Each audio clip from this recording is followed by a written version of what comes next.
आदरणीय मेरे प्रिय दोस्तों और भक्तों, आपके समक्ष एक बार फिर श्री शिव महापुराण से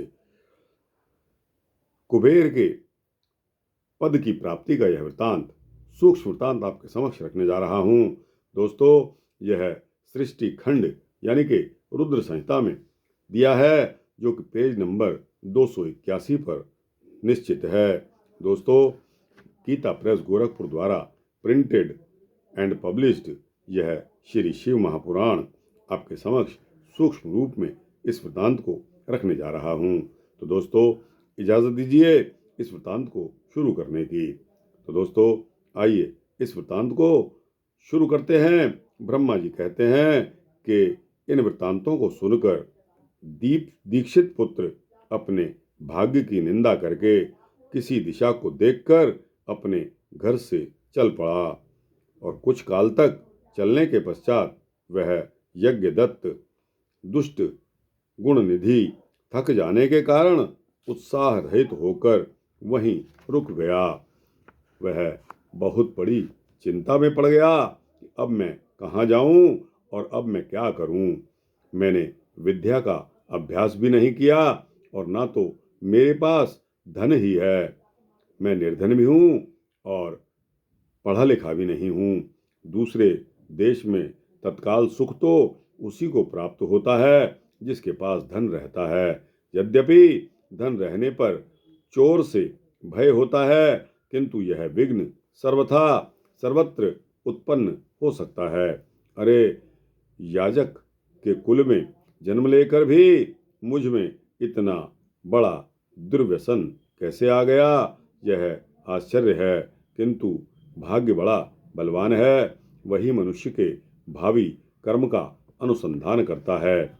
मैं भिक्षा मांगने के लिए नहीं जाता हूँ। मेरा यहाँ कोई परिचित भी नहीं है और ना ही मेरे पास कुछ धन है। मेरे लिए कोई शरण तो होनी ही चाहिए। सदैव सूर्योदय होने के पूर्व ही मेरी माता मुझे मधुर भोजन देती थी। आज मैं यहाँ किससे मांगूं? मेरी माता भी तो नहीं है। ब्रह्मा जी कहते हैं कि हे नारद, इस प्रकार बहुत सी चिंता करते हुए वृक्ष के नीचे बैठे बैठे वह अत्यधिक दीनहीन हो उठा। इतने में सूर्य अस्ताचल को चला गया। इसी समय कोई शिव भक्त मनुष्य अनेक प्रकार की परम दिव्य पूजा सामग्रियां लेकर शिवरात्रि के दिन उपवास पूर्वक महेश्वर की पूजा करने के लिए अपने परिवार के साथ बाहर निकला। शिवजी में रत चित्त वाले उस भक्त ने शिवालय में प्रवेश करके सावधान मन से यथोचित रूप से शंकर जी की पूजा की। भगवान शिव के लिए लगाए गए नैवेद्य के पकवानों की गंध को सूंघकर पिता के द्वारा परित्यक्त मातृहीन तथा भूख से व्याकुल यज्ञदत्त का पुत्र वह ब्राह्मण गुणनिधि उसके पास पहुंचा। उसने सोचा कि ये सभी शिव भक्त जब रात्रि में सो जाएंगे तब मैं शिव पर चढ़ाए गए इस नैवेद्य को भाग्यवश प्राप्त कर लूंगा। ऐसी आशा करके वह भगवान शंकर के द्वार पर बैठ गया और उस भक्त के द्वारा दी गई महापूजा को देखने लगा। भक्त लोग जिस समय भगवान शिव के सामने नृत्य गीत आदि करके सो गए, उसी समय वह नैवेद्य को लेने के लिए भगवान शिव के मंदिर में घुस गया। वहां पर जल रहे दीपक के प्रकाश को मंद देखकर पकवानों को देखने के लिए अपने उत्तरी वस्त्र को फाड़कर बत्ती बनाकर दीपक को प्रकाशित कर यज्ञदत्त ने उस पुत्र ने आदर पूर्वक शिव के लिए लगाए गए बहुत से पकवानों के नैवेद्य को एक एक करके सहर्ष उठा लिया। इसके पश्चात उस पकवान को लेकर शीघ्र ही बाहर जाते हुए उसके पैर के आघात से कोई सोया हुआ व्यक्ति जग गया। शीघ्रता करने वाला यह कौन है? इसे पकड़ो। इस प्रकार भययुक्त ऊंची आवाज में वह व्यक्ति चिल्लाने लगा। भयवश वह ब्राह्मण जब भाग रहा था, उसी समय वहां पुररक्षकों ने पहुंचकर उसे मारा, जिससे वह अंधा होकर तत्काल मर गया। हे मुने, यज्ञदत्त के उस पुत्र ने निश्चित शिव की ही कृपा से नैवेद्य को खा लिया था, न कि अपने भावी पुण्यफल के प्रभाव से। इसके पश्चात उस मरे हुए ब्राह्मण को यमलोक ले जाने के लिए पाश मुदगर हाथ में लिए हुए यम के भयंकर दूत वहां आकर उसे बांधने लगे।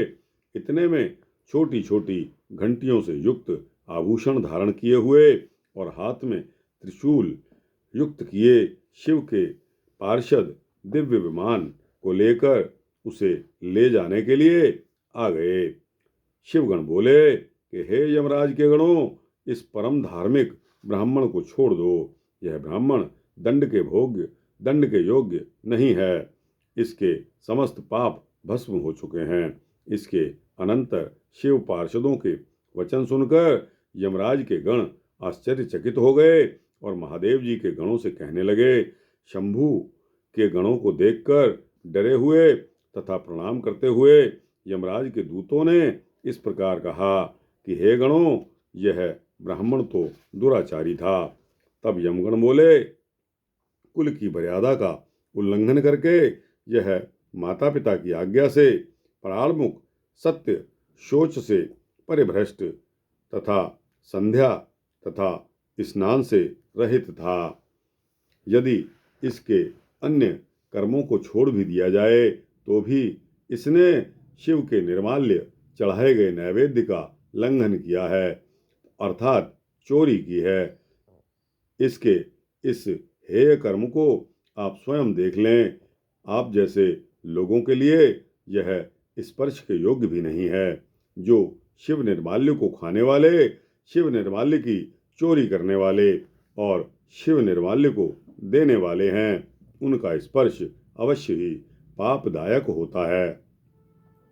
विष को जानबूझकर पी लेना श्रेयस्कर है और अछूत का स्पर्श कर लेना भी अति उत्तम है, किंतु कंठगत प्राण होने पर भी शिव निर्माल्य का सेवन उचित नहीं है।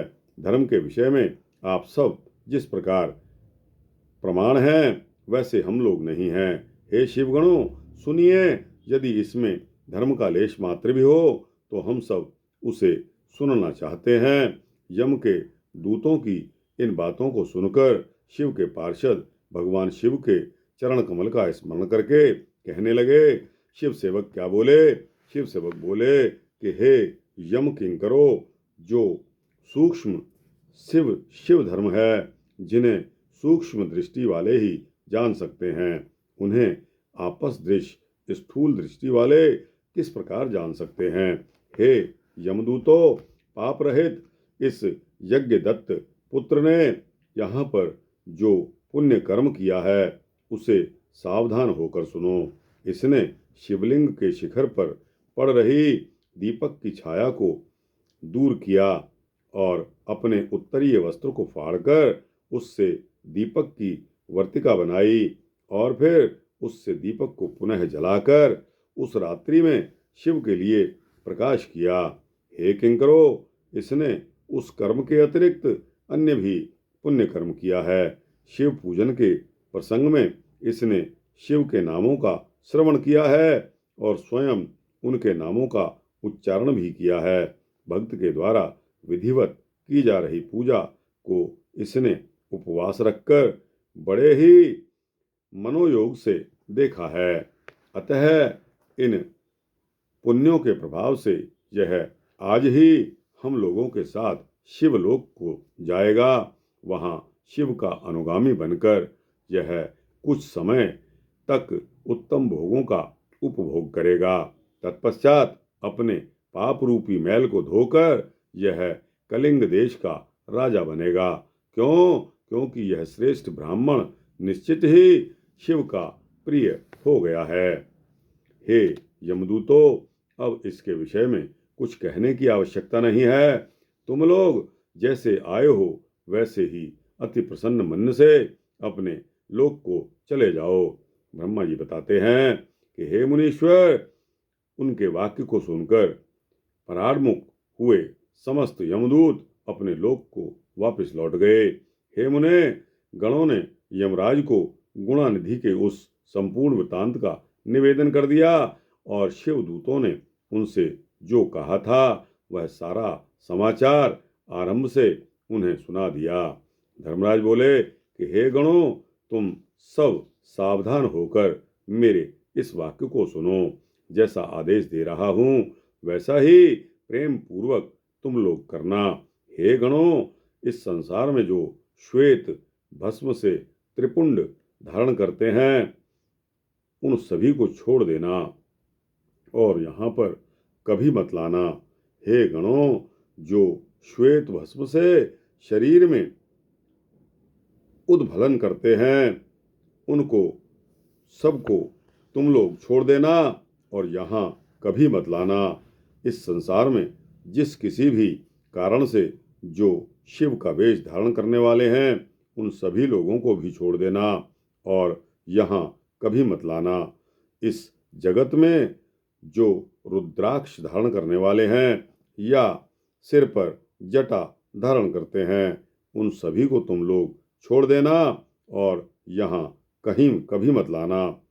जिन लोगों ने जीविका के निमित्त श्री शिव जी का वेश धारण किया है उन सबको भी छोड़ देना और यहाँ कभी मत लाना।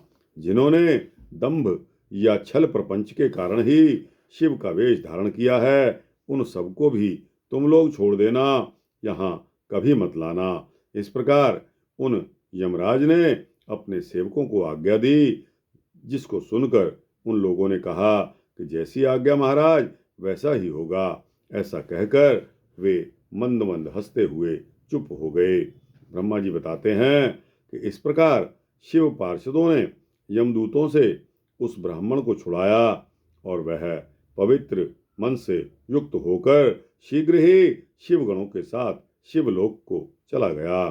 वहां पर सभी सुख भोगों का उपभोग करके तथा भगवान सदाशिव एवं पार्वती की सेवा करके वह दूसरे जन्म में कलिंग देश का राजा अरिंदम का पुत्र बना।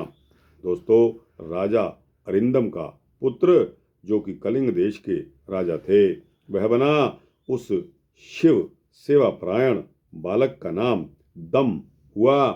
बालक होते ही वह अन्य शिशुओं के साथ शिव की भक्ति करने लगा। क्रमशः उसने युवावस्था प्राप्त की और पिता के परलोक गमन के पश्चात उसे राज्य भी प्राप्त हो गया। उसने प्रेम पूर्वक अनेक शिव धर्मों को प्रारंभ किया। हे ब्राह्मण, दुष्टों का दमन करने वाला वह राजा दम शिवालयों में दीपदान के अतिरिक्त अन्य कोई धर्म नहीं मानता था। उसने सभी ग्राम और जनपद प्रमुखों को बुला करके यह आदेश दिया कि तुम लोगों को शिवालयों में दीप प्रज्वलन की व्यवस्था करनी है। यदि किसी के क्षेत्र में ऐसा नहीं हुआ तो यह सत्य है कि उस क्षेत्र का वह प्रधान निश्चित ही मेरे द्वारा दंड पाएगा। दीपदान से भगवान शिव संतुष्ट होते हैं, ऐसा श्रुतियों में कहा गया है। तो दोस्तों, जब कभी भी आप शिव मंदिर में जाएं, दीपदान अवश्य करें। मैंने आज इस तथ्य को पहली बार पढ़ा है शिव पुराण से, आज मुझे इस बात का ज्ञान हुआ है। तो दोस्तों, आपको भी इसी प्रकार करना चाहिए। जिसके जिसके गांव के चारों ओर जितने भी शिवालय हों वहाँ सदैव बिना कोई विचार किए दीपक जलाना चाहिए। अपनी आज्ञा के उल्लंघन के दोष पर मैं निश्चित ही अपराधी का सिर काट लूंगा। इस प्रकार उस राजा के भय से प्रत्येक शिव मंदिर में दीपक जलाए जाने लगे।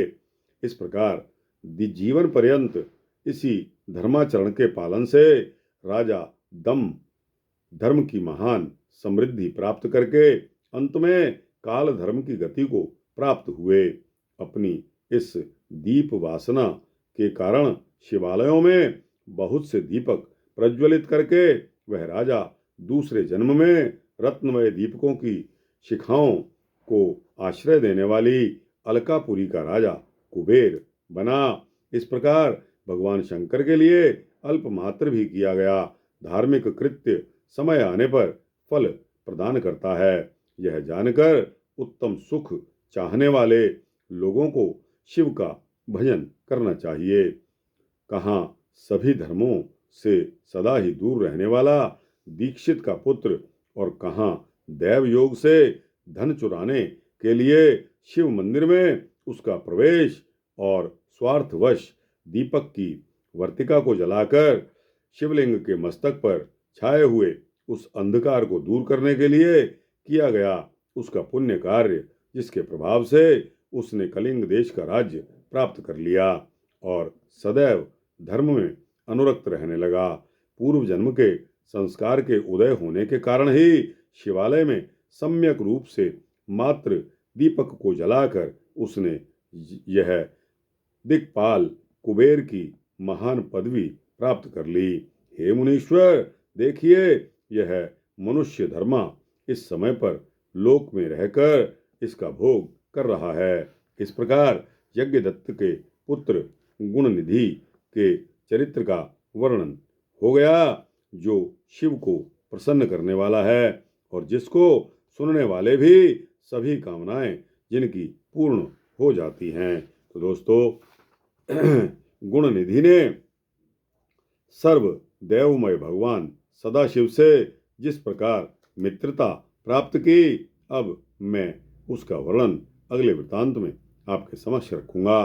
दोस्तों, इस प्रकार श्री शिव महापुराण के अंतर्गत द्वितीय रुद्र संहिता के प्रथम खंड में सृष्टि उपाख्यान के अंतर्गत कैलाश गमन उपाख्यान में गुणनिधि सद गति वर्णन नामक 18वां अध्याय संपूर्ण होता है।